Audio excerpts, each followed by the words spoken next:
What's up, everybody? Hey, listen, I want to thank you so much for choosing to watch and worship together with us, to grow together with us in the Word. Some of you watch every Tuesday night. I'd be remiss if I didn't say thank you for that. It's been an incredible stretch for us, even during the time of this pandemic. I believe that God's been growing us and providing a unique opportunity for us to connect. I know we miss being around each other. The physical distancing that we've kind of had has been a challenge for many of us. And I miss you all too. Know that sincerely. But God's been using this time nonetheless to continue to grow us together. I want to say thank you for you all being consistent. Thank you for you all being committed. I want to give you all a few minutes to do me a favor. Share this if you're watching it on Facebook. Share it if you're watching it on Church Online. Text somebody the link. Share the link with somebody. I believe that what God has been doing through our Tuesday nights specifically has been creating a sense of community. Our Sunday mornings are special, but Tuesdays for us always have been. And I don't believe this pandemic has been any different. I believe it's allowed us to kind of figure out a different kind of way to deliver God's word. But it's been an incredible time for me, and from what I'm hearing, it's been an incredible time for many of you all who watch and listen to it every single week. So I want to give you a chance to invite somebody else to come on and hop on with us. If you don't have the Empowerment Anywhere app, I want to encourage you to get that app. You'll get constant updates. We're actually in the process of revamping it to make it even a better experience for you. But I think it's solid right now. You can watch sermons 24 hours a day. And somebody's like, why would I want to watch 24 hours a day's worth of sermon? Now, I'm not saying you just watch it all day, but whenever you want to watch it, you can. And so many different things you can do inside of here. You can see the sermons. You can scroll. There's a music channel there. Sometimes it's like, man, what's some good music I can listen to? There's a Spotify playlist. There's a Bible option. There's a giving option. There's a notes option. So the Empowerment Anywhere app, I think, is an incredible tool for you, and it's free. So I want to invite you to kind of check that out. I also want to remind you of this. Every day, Monday through Saturday right now, we're having a daily prayer call, 7 a.m. prayer call, Central Standard Time. I would love for you to hop on that call with us. It only goes from about 7 to 10 minutes, but God's really been using that time to grow us. Listen, it's a challenge for me some days, like it's a challenge for you. Me and Jerry actually recently decided to start our run walks every morning. We do it where we've been going pretty hard at it. I believe we're going to continue to do it during this time. I'm feeling like I'm hoping I'm not jinxing us right now, but we've been going 6 a.m. We've been out every day walking and running. And so by the time I get ready for the call, I've been up for a little while. Some of you all roll over out of the bed. And so if I've been up walking and running, spending some time together with Jerry, I think that you can roll over out of your bed and hop on the call together and pray with us. But God's really been using that time. Maybe you need a reminder about that. They're going to make the number available for you that you can do it. You could text the word REMIND to 708-449-8197. When you text the word REMIND to that number, you're going to get a daily reminder text Monday through Friday. We don't text you. I don't text you Saturday mornings. I feel like if you're going to call in on Saturday mornings, I want you to do it on your own accord. I wouldn't want anybody to invade my Saturdays that way. So I'm going to give you that courtesy. But you all surprised me, man. You all were on this past Saturday. So you all have been blowing my mind even without that text message. So the 7 a.m. prayer call is continuing this week. I believe it's going to be continue to grow us together. I also want to remind you of this, that Wednesday nights, so if you're watching this in real time tomorrow night, is our prayer call. If you're watching this after the fact, whatever the case may be, every Wednesday night for over the last 4 years, we're doing an 8 p.m. Central Standard Time prayer call. And so Wednesdays you get double duty, 7 a.m. and 8 p.m. It's a great time for you to continue to grow together with us, to seek God. What is this about? Why do y'all pray so much? It's about seeking God. we ought to always be in prayer. We fight so many things throughout the day. We wrestle with so many things throughout the day, and prayer is what centers us, keeps us focused. It's not just about casting our laundry list to God, but it's about taking corporate time together to reflect on His goodness, to reflect on His nature, to reflect on His character, to say thank you. And so we make sure what are we doing? We're making time for God. So I want to invite you, 7 a.m. Central Standard Time, Monday through Saturday. And then every Wednesday at 8 p.m. Central Standard Time, we have those prayer calls. If you haven't been a part of our online experiences on Sunday mornings, I don't know what you've been doing, but you've been missing out. You've been missing out. Go back and watch the lesson from this past Sunday. It was Father's Day, celebration of manhood. God gave me a word to kind of deliver that I think spoke to the heart of all of us based upon the response I've been getting back. And so I believe that it's something worth you going back to watch. It's available on our YouTube channel. It's available in that Empowerment Anywhere app as well. But don't just watch it. After you watch it, if it blesses you, do me a favor. I'm going to ask you this. If it blesses you, to do me a favor and share that with somebody else so we can go and grow together. Well, tonight I want to continue what we've started. I told you throughout the stretch of time I felt like the Lord was leading me back to this series. I didn't get to finish because of the pandemic. So back in February, I think it was, I started a series called Rated R, the R word. It was around rejection and relationships. And so last week I shared with you all week 1 of that series. I feel like if I'm going to pick it up, I need to take you back to where we started, because some of you all weren't with us and some of you were, but you were at a different place in life. So now it's going to make a little more sense now. Sometimes the word you get is for your future. So when I spoke it in February, for some of you all, like, oh, this applies to some people. But then now you're like, oh, this applies to me more than I thought it did. And so last week I shared week 1, which was this whole idea around Leah and Rachel and rejection and the impact of rejection and the infection from rejection. Well, today we're going to jump into week 2 of that series. I want you to be mature. Last week you did incredible. Do the same thing today. We're going to watch together week 2 of this series. And I believe God's going to use it to get us ready for where he's going. That's right. How long are you going to do this? Are you going to do this just till it's over? No, I'm going to do this till I'm done. So I don't know how long we're going to do. I'm going to do it till I'm done, because I feel like God tells us to move on, because all of us don't realize it, but the impact of rejection has wreaked havoc over our hearts and our lives for too long. And the lack of responsible communication about relationships has hindered us and held us back. Some of you all don't know how to heal from past relationships. Some of you all don't know how to make relationships in the future. Some of you all have had not great examples of it. I'm not demonizing anybody, but we're going to look at God's words and timeless principles to help us figure out how to heal and recover from rejection and how to better steward relationships together. I believe this message is going to be powerful. I went back and watched it. I'll be watching together with you all tonight. If you're watching this in real time, watching together in the comments. And I just encourage, dig in. Like if you're hearing this again, dig in like it's your first time. I believe God's going to speak in a fresh way through this message tonight. So I'm excited to share it with you all. Stay tuned at the end. I'll be back for more at the end of it. Stay tuned. Let's go. Rejection and relationships, the R word. Last Sunday, I started this thing and I dealt with it looking at Leah and Rachel, right? This whole idea of their rejection experience, and that I communicated to all you all this great big idea for why I'm doing this series. And that is that our greatest joys and our greatest pains come from the same place, relationships. Now that statement confused a few of you all last week. I heard from a couple of you all, so I want to unpack it before I go any further. When I say your greatest joys and your greatest pains come from the same place, relationships, it doesn't mean that everybody is out to hurt you. It just means that you will get hurt in relationships. It doesn't mean that every moment won't be joyful. It just means that every moment won't be joyful in relationships. Does that make sense?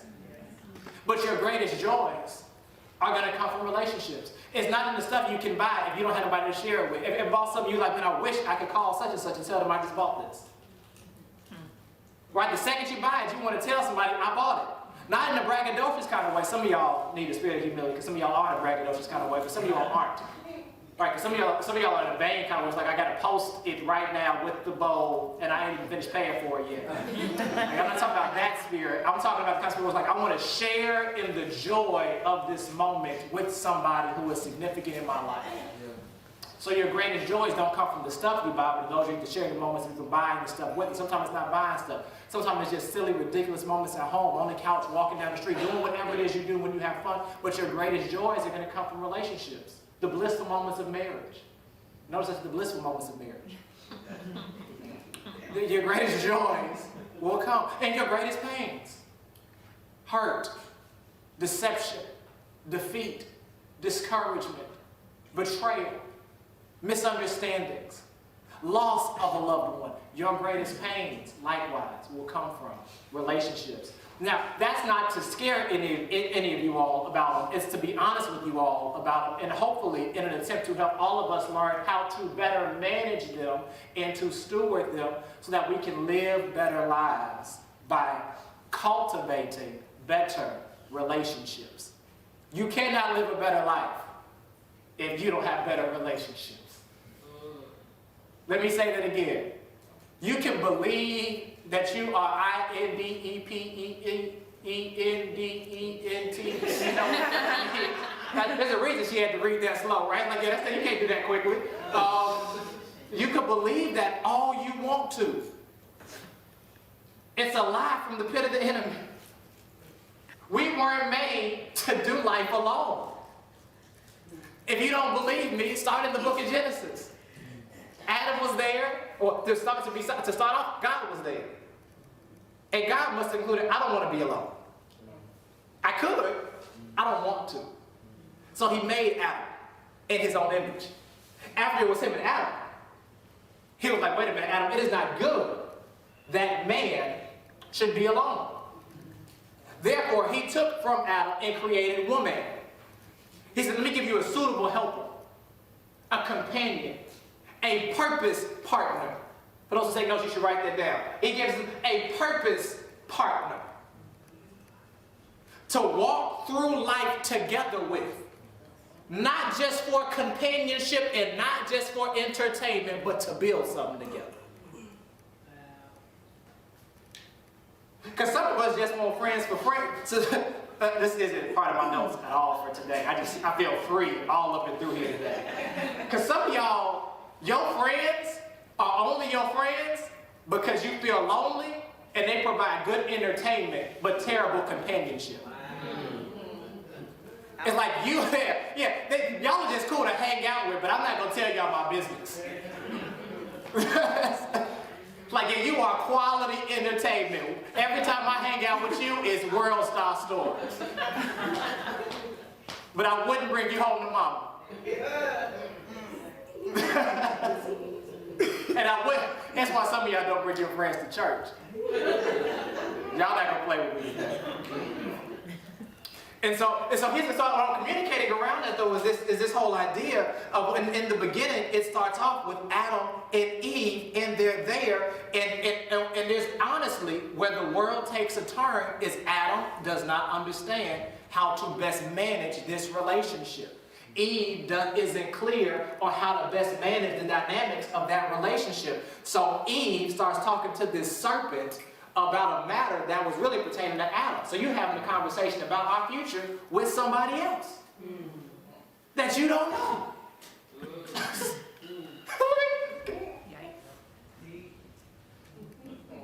Do y'all see this, right? Now let me be clear. This does not just apply boyfriend, girlfriend, spouse, partner, whatever. This totally applies to friends, because some of y'all got some friends who talk to other friends about you when you're not around, as if those friends are automatically safe. They're not safe to handle my business. I didn't tell you to tell them. But if I don't understand that and manage that appropriately, I am setting myself up for disaster. If I don't learn how, as my pastor says, if I don't learn how to put people in the proper place, that everybody has a place, and it's your job to put them in it. They're going to put themselves where they want to be in your life, not where they should be in your life. And some of us are guilty of allowing people to drive and park their vehicle where they want to park in our lives. And so we say that because they are there, maybe it was God who put them there, and everybody, let me deliver you right now, set you free. I'm going to set the captives free. Everybody is not your assignment. Because some of us be like, God put them here, I'm supposed to help them. Are you? Am I making sense? Yes. Now, some of you, this is bothersome, so I'm going to give you scripture to back it up in just a second. But I want to lay out this foundational groundwork here, and I'm going to show you in scripture where to learn how to have a better life, you have to learn how to cultivate and better manage relationships, because they are the place and the source of your greatest joys and your greatest pain. Your spiritual, physical, financial, emotional, and professional progress is tied and tethered to who you allow to be a part of your life. Mm-hmm. And some of us are stuck because of the people that we hang with. Mm-hmm. Or the people we don't. Because some of us only hang with people who are just like us. Broke. Y'all see, I thought I was going somewhere else, didn't you? Broke, miserable, frustrated, sad, confused. So y'all sit in the room together like, where do we go? Which way do we go? Which way do we go? But this is what the Bible teaches us. Put it on the screen for me. It's Proverbs chapter number 12, verse number 26. It says, the righteous choose their friends carefully, but the way of the wicked leads them astray. The righteous choose their friends carefully. That means they are intentional. They are deliberate. They are very concerned and involved in who it is they walk with. I want to read this to you in another translation, just in case you feel like this one is saying something it's not saying. So King James Version says this way, the righteous is more excellent than his neighbor, but the way of the wicked seduces them. Let me give it to you in another translation. It says it this way, right here, that one who is righteous is a guide, but the way of the wicked leads them astray. Give it to you one more time. It lets you know again, right? The righteous choose their friends carefully. I want to ask a question today. This is the title of my sermon for those who do take notes. Is how are you picking? Because the way some of y'all pick come from the spirit of projection that still sits on you. So you pick from a place of rejection which looks like acceptance. And so based upon this inner desire to be liked, loved, supported, encouraged, to not be the oddball out, we don't pick those who can grow us and stretch us and provide accountability. We provide those that are typically convenient.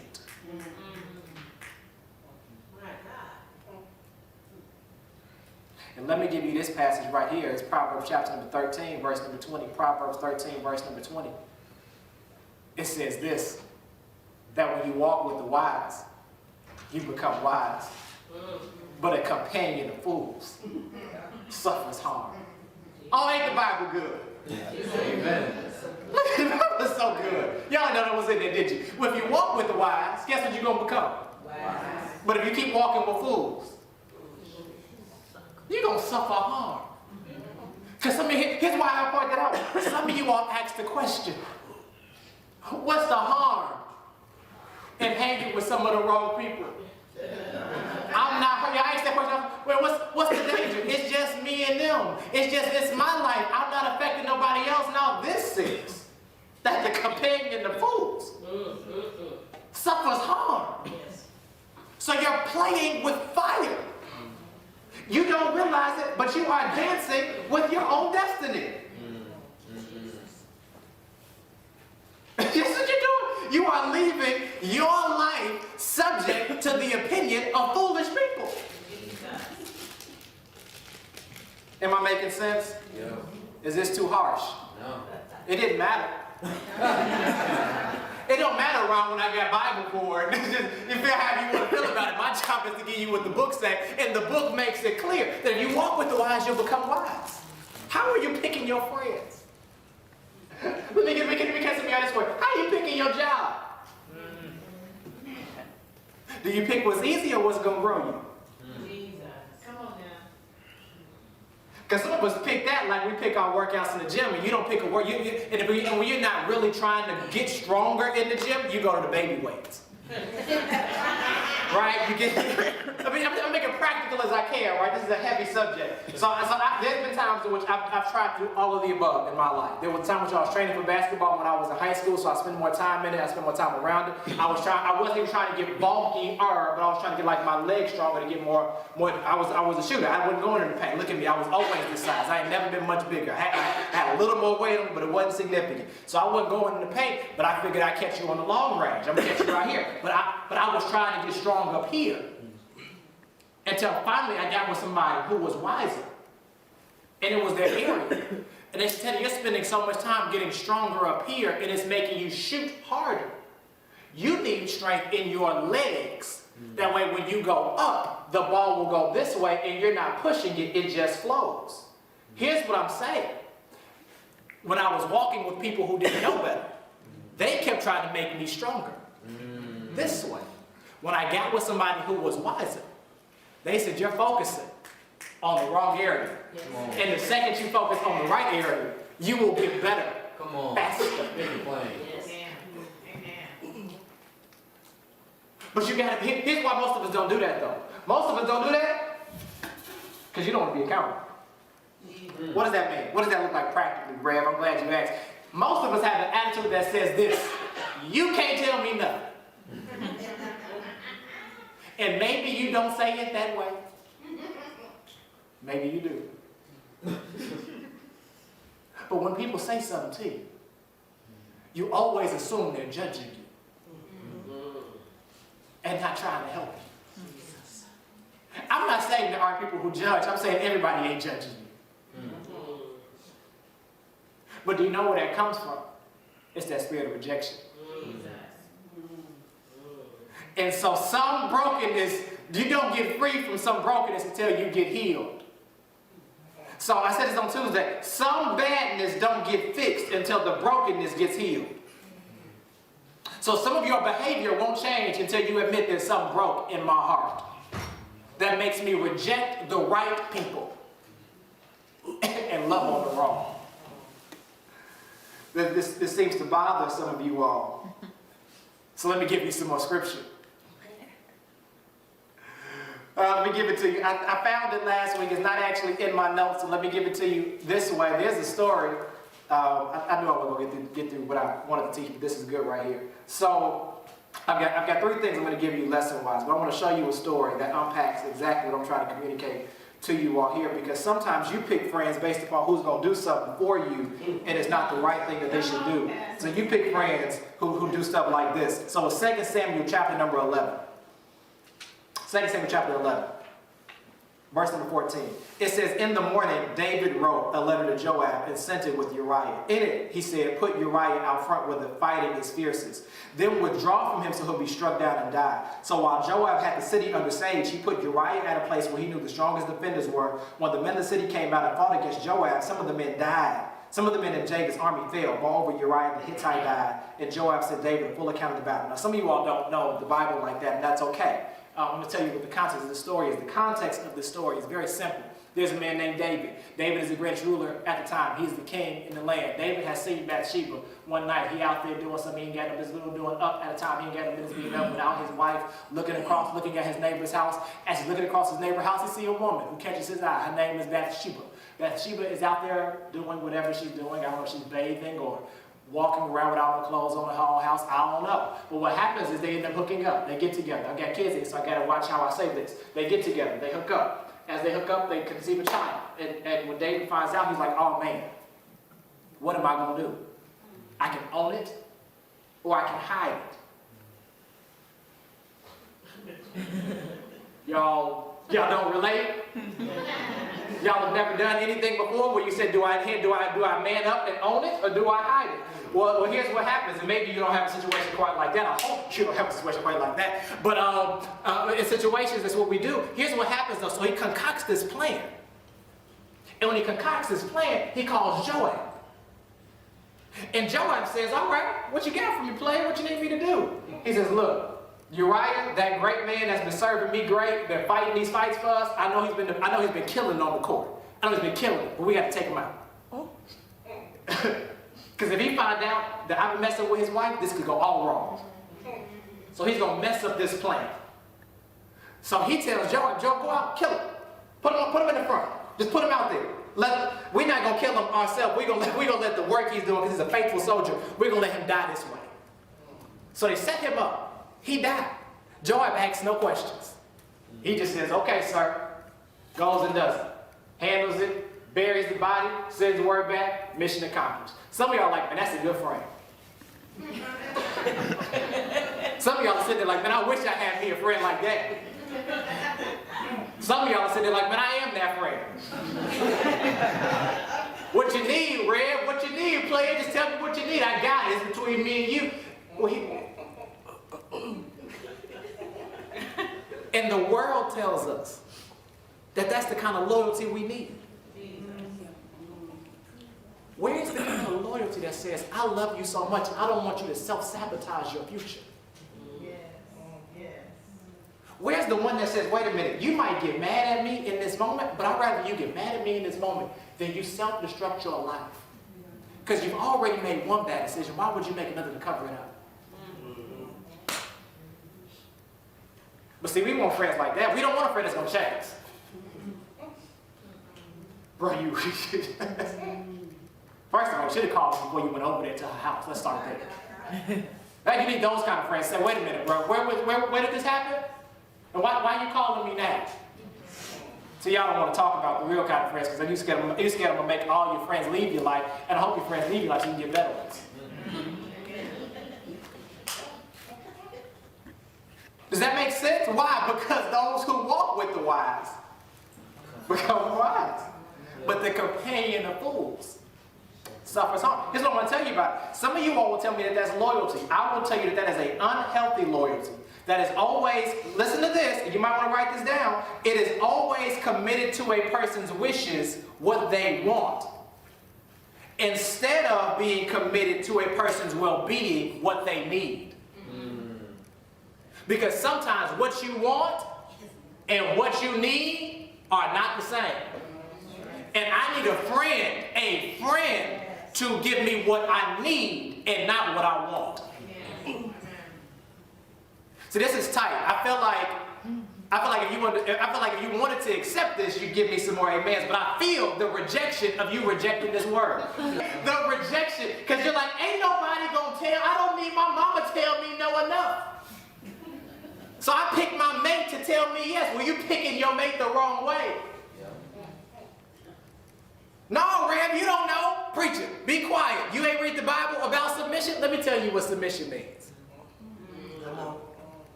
The word submission is two words put together. Sub meaning under. Mission meaning where we're going. So it is us coming together to get underneath where we're going. So it's me coming together to say, what's our objective together as a couple? What are we trying to accomplish?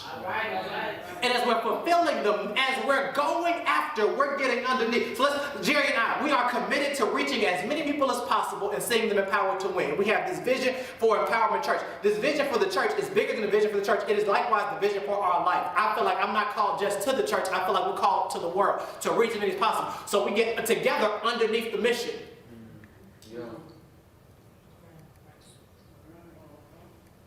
Right? So when I make decisions here organizationally, we make a decision here organizationally asking the question, is it under the mission? Oh, we ain't doing bake sales there. But Rev, we like to bake. But is it under the mission though? See, I don't like this. Because you thought submission was they say yes to everything. It's my way or the highway. No, that's not submission. That's not biblical submission. It's getting underneath the mission. It asks the question, where are we going? Paul says, follow me as I follow Christ. No. So you want me to follow you and you ain't going nowhere, that's a problem. So some of y'all are trying to get under stuff and you're trying to figure out why it ain't working. It's because y'all ain't going nowhere. Am I making sense? Yes.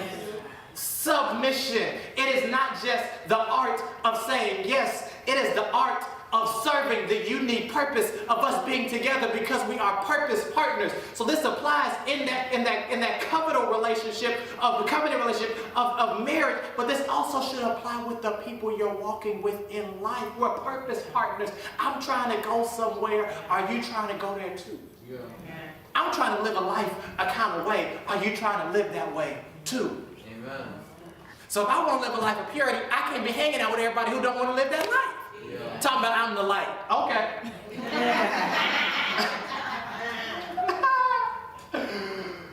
Can I give you one more Bible passage? Yeah. Here it is. Write this one down. It's 1 Corinthians 15:33. 1 Corinthians 15:33. 1 Corinthians 15:33. It says, don't be misled. Bad company corrupts good character. See, that's what we're clear. I'm not just talking about what I'm talking about because I feel like talking today. 1 Corinthians 15:33. Some of y'all need to write this down and put it. When I was growing up, my mom used to tell me all that stupid stuff that used to tell y'all, where it's like you put it under your pillow at night to help you remember it in the morning. Some of y'all need to put this under your pillow at night. Not that it actually does anything, but as a reminder when you look up in the morning, you see it all over again. Some of you might want to put it on your phone, where it's like when you look at your phone and you be like, yep, I'm about to text such and such. No, I can't do that because bad company corrupts good character. Some of you ought to change the name of some of the people in your phone to bad company. That way, if you make the decision, you're at least making an informed decision. And me texting you is a bad decision, but at least I know what I'm doing. Because see, before you were able to clear, before you could plead the fifth, before you could say, I didn't know better. But now I'm telling you better. So you need to change your name, bad company. That way when they call, man, bad company is calling. If you answer, you answer it at your own risk. Does that make sense?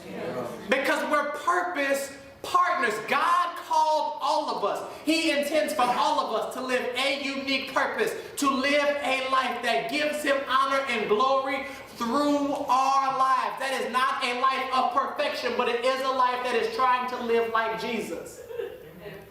What does it mean to live like Jesus, Rev? I'm glad you asked. It's to live a joyful life. It means I can go through hell and not have hell in my heart. It means I can go through a storm until the storm peace be still. I understand it's happening out there, but it ain't got to bother me all the time. It means I can sleep at night. It means I can sleep. It means I can sleep when a storm is happening because Jesus was asleep while the storm was taking place. They went down there and woke Him up. I want that kind of living. One that can sleep when a storm is happening around me. Everybody else is shook. I want to be able to sleep. I want that kind of peace. Not one that says trouble ain't coming. Somebody can sell you on the fact that trouble ain't coming all they want to. They're lying. They are lying. Even those who argue the Bible don't argue that point. They don't even try and argue that one. 1 Corinthians 15:30, bad company corrupts good character. Can I read a quote to you? In this book, it's called The People Factor. Van Moody says there's no such thing as a neutral relationship. Everything impacts you in some way. It either helps you, hurts you, builds up, tears down, brings you higher, brings you lower. There's no such thing as a neutral relationship. We're going one way or the other. Joshua said it this way. Choose you this day who you gonna serve. As for me and my house, we're gonna serve the Lord. You know what he was saying? I know where I'm going. Do you? And some of y'all, that's too real of a conversation to have with your friends. But I promise you, your life is a reflection of it in one way or the other. You either got with people who had good work ethic, and as a result, you all built something, accomplished something, moved something forward. Or you got with a bunch of lazy people. And every year, y'all make goals and resolutions.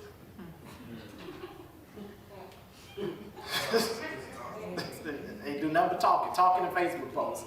Some of y'all, if y'all went to like January 2nd on like your Facebook and clicked on this day and time, some of y'all probably see the same post you made the last year. Yeah, 2018, this year is going to be better. 2017, this year is going to be better. 2016, this year is going to be better. 2015, this year is going to be better. And you might have said it differently, but in some years you had lyrics to back it up. Started from the bottom, now I'm here. Where are you? Where is here? I remember when I turned 24, I'm like, this is going to be my Kobe. I looked up, my 24 went so fast. Because it wasn't nothing but a word. I had no goal. Like I had in my mind, right? But I didn't have an idea around it. I wasn't putting people in place around it. Am I making sense? Yes. Lord Jesus. It's 11:22. I asked you all a question to start this off and said, how would you pick it?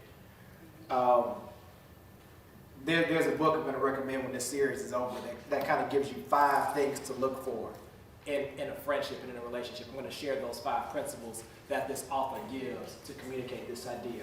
Number 1, you ought to be picking based upon unshakable character. Unshakable character.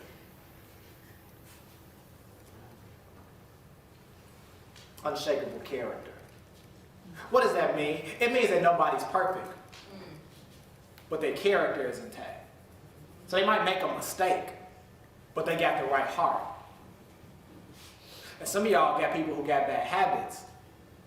And you keep the people with bad habits closer than you keep the people with a bad, some people have bad hearts. Yes. And some of y'all keep people with bad hearts closer than you keep people with some bad habits every now and again. So you keep the broken people close. And it makes sense to some degree, right? Because you don't want to feel exposed, vulnerable, judged. But you only get better when you come around people who are well. Does that make sense? Yes. So unshakable character. Nobody's perfect. But do they have a good moral compass that helps them make decisions? Unshakable character. Number 2, unconditional love. Unconditional love. Proverbs 17:17 says, a friend loves at all times, and a brother is born for a time of adversity. Unconditional love. You should pick based upon unconditional love. Let me be clear about what that means. The writer says it this way. Biblical love is not affection, it's activity. Biblical love is not affection, it's activity. It is the unconquerable benevolence. It is a commitment to seek my highest good. How do I figure out whether or not they have this unconditional love? I figured it out based upon how you handle the best of me and the worst of me without changing how you deal with me. There's some of you here that have known me a long time. Some of you here have known me a short time. All of you all should have discovered this one big thing about me is I am changing. When I say I'm not changing, it means I am consistent in how I am with you. Whether you do something wrong, do something right, I'm still there. Some of you all have written me love letters about how great of a pastor I am. Some of you have also written miserable letters about how you wish that that I changed the church colors to like red or something. And I said no. And we had a fallout. And ultimately, you came in the next Sunday, and I gave you the same hug and the same love. Because my call is to love you unconditionally. Does that make sense? What does that mean? What is that another way of thinking of that? Another way of thinking of that is this. It's how we should love our kids. Right? I might not like what you do, but I love you for who you are. So your behavior is not going to change how I actually handle the situation. I'm going to handle it the right way. But I can handle the best of you and the worst of you. And some of you all don't have friends who can safely handle the best of you and the worst of you. Friends apply that, however, relationally. Can they safely handle the best of you and the worst of you? Or when they say the worst of you, are you worried that one day, because they talk about everybody else, and they don't talk about me today, so because they talk about me today, but they talk to me about everybody else, one day is going to come where me and you might fall out. Do I now have to worry about the stuff I told you thinking you were safe coming out? Because you walked with me, but the whole time you walked with me, you talked about everybody else. Yeah. So now me and you bump heads. Can I trust the stuff I told you in safety to remain safe? Or is the love not unconditional? It's based upon how I make you feel in the moment. So because when we go out, I buy everything. The second I tell you got to pay your bill, now I ain't worth nothing. Y'all remember Brother Man from the fifth floor? Why you gotta do me like that, man? I'm just trying to get a sandwich or something. You tripping. I wasn't tripping when you were sitting on my couch eating my sandwich. I didn't invite you in my house, though, right?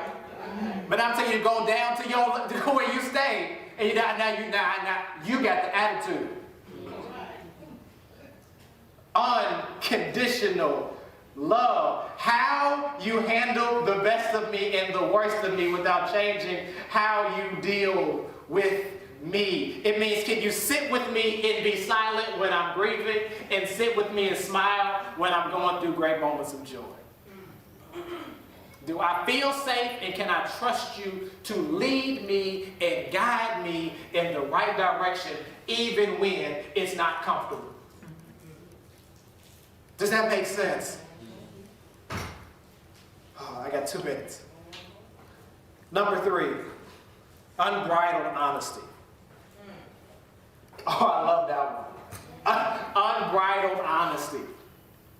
What does that mean? Well, you tell me the truth even when I don't want to hear it.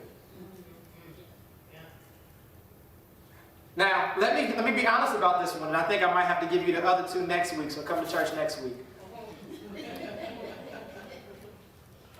Unbridled honesty. Well, can I trust you to tell me the truth, regardless of how much you may or may not like it? Here's the biggest challenge with unbridled honesty. It requires both people being safe. Because some of you all don't have people who are honest with you, because each time they try to be honest with you, you blow up. Because some of y'all are sitting there like, man, I don't have no friends like any of this. That might be true for some of you. Some of you all, you had friends who were like that. But you didn't, you took their kindness for weakness. And you discarded them as judging you, and they were just trying to help you be better. We do this with friendships, with relationships, we do this with mentorships, we do this with coaching sessions. Y'all do it with pastors. Amen, somebody. Amen. Unbridled honesty. Tell me the truth. Can I give you a Bible to back it up? Yeah. Proverbs 27:6. Proverbs 27:6. It says, wounds from a friend can be trusted, but an enemy multiplies kisses. Wounds from a friend can be trusted, but an enemy multiplies kisses. Enemies will cut you, kiss you, and tell you, I didn't just cut you. I'm the kind of person, it's like, I know I cut you. I know. I know it hurt. But was it right? But did you understand why you had to be cut? Do you understand why I had to hold this mirror up? I didn't like it. I didn't like holding it no more than you needed it to be held up. But if I didn't hold it up, you weren't going to see it. Does that make sense? Because, see, but this requires emotional health on everybody's part. Somebody's got to be safe enough to hold the mirror up, and the other party has to be safe enough to receive the mirror. Because wounds from a friend can be trusted. I can trust some people to come and bring me some stuff because I know they don't mean ill when they bring it to me. That's the kind of relationship, a friendship, I use friend loosely. Apply that wherever you want to relationally. That can be a spouse, partner, wherever. We should be able to have unbridled honesty, and if we can't, and we're walking together as purpose partners, if I can't tell you the truth in love, and you not go haywire, ballistic,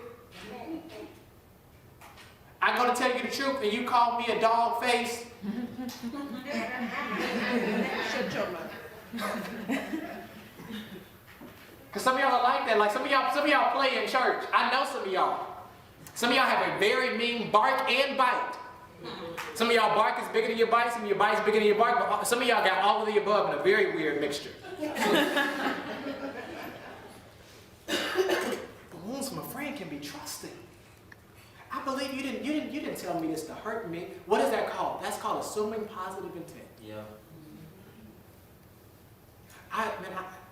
Wounds from a friend can be trusted. Unbridled honesty. With our friendships, we should be able to undeniably be authentic. I tell people this all the time, especially those who are the closest to me at this stage. If I have to do anything other than be me when I'm with you, it's costing me too much. If I gotta be anything other than me to make you feel okay, it's costing me too much. If I'm having a bad day and I gotta pretend like I'm not having a bad day to protect you, it's costing me too much. Does that make sense? Yeah. I come over to my house, I gotta put stuff up because I gotta worry about whether or not you're gonna pick it up. It's costing me too much. It's costing me too much. Yeah. You just can't come over. I'm not putting up stuff in my house because you're coming over. No, you're not coming. Right? I remember growing up, your mom would be like, oh, make sure you put up the nice china. Make sure you don't leave no jewelry sitting there. I'm not doing all that. I want to be free enough to leave whatever I want to leave out in my house. Does that make sense? If I got a glass sitting on the table, don't judge my glass. Yeah, Yes, Lord. my house. I got Bible for it. Noah was there. And the problem with Noah was the sons didn't cover his father. It wasn't the father. The father didn't see it. He was in his own house. So y'all don't want to talk about the Bible. Unbridled honesty. Because someone who is the closest to you may be the only person who can adequately and accurately speak into your life truthfully, because they're one of the few people who actually know what's going on with you. Does that make sense? Sometimes it's like, yo, I need to talk to this person because this person is going to help me. And sometimes talking to me ain't even the most beneficial because I only know a certain side of you that you choose to show me. So sometimes I don't have a full picture of who you are till something goes wrong. Because the person you are when stuff is right is not the same as you are when stuff is wrong. Oh no. Oh no. You see a hole in the side of some of you when stuff goes the other direction. I'm finished, Maurice.